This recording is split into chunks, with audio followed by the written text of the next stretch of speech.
السلام علیکم ناظرین کرام، شروع کرتی ہوں اللہ تعالیٰ کے بابرکت نام سے جو بڑا مہربان اور نہایت رحم والا ہے۔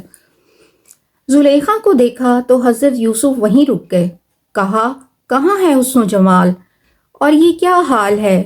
اس نے کہا، تیرے عشق نے سب برباد کیا، آتش عشق میں جلتی ہوں۔ حضرت یوسف اپنے گھوڑے سے اتر پڑے اور بولے، اے زلیخا، تو میرے اللہ پر ایمان لے آ۔ زلیخا اسی وقت ایمان لے آئی۔ انہوں نے کہا کہ تو کیا مانگتی ہے؟ اس نے کہا، اے یوسف، اپنے رب سے دعا کریں کہ میری وہی جوانی اور آنکھوں کی روشنی مجھ کو عنایت کر دے۔ حضرت یوسف علیہ السلام نے اللہ سے دعا کی اور سجدے میں چلے گئے۔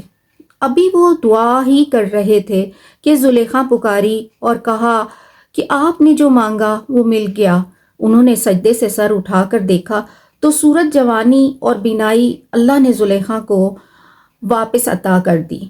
اس نے اپنی صورت آئینے میں دیکھی تو شکر بجا لائی، یوسف کو چھوڑ کر چل دی۔ حضرت یوسف بولے، زلیخا کہاں جاتی ہو؟ کہنے لگی، جس نے یہ نعمت عطا کی اسے چھوڑ کر یوسف سے کیوں خود کو برباد کروں؟ زلیخا ایک گوشے میں جا بیٹھی۔ حضرت یوسف علیہ السلام نے اس کے لیے اتنا دکھ کیا جتنا زلیخا نے بھی نہ کیا۔ 40 روز گزر گئے اور ہر طرح سے زلیخا کو منایا مگر وہ نہ مانتی تھی۔ آخر ملک ریان نے پیغام بھیجا پھر حضرت یوسف علیہ السلام نے زلیخا سے شادی کر لی اور پھر ان کے ہاں 2 بیٹے پیدا ہوئے۔ ملک ریان نے تمام امور سلطنت حضرت یوسف علیہ السلام کے حوالے کر دیے۔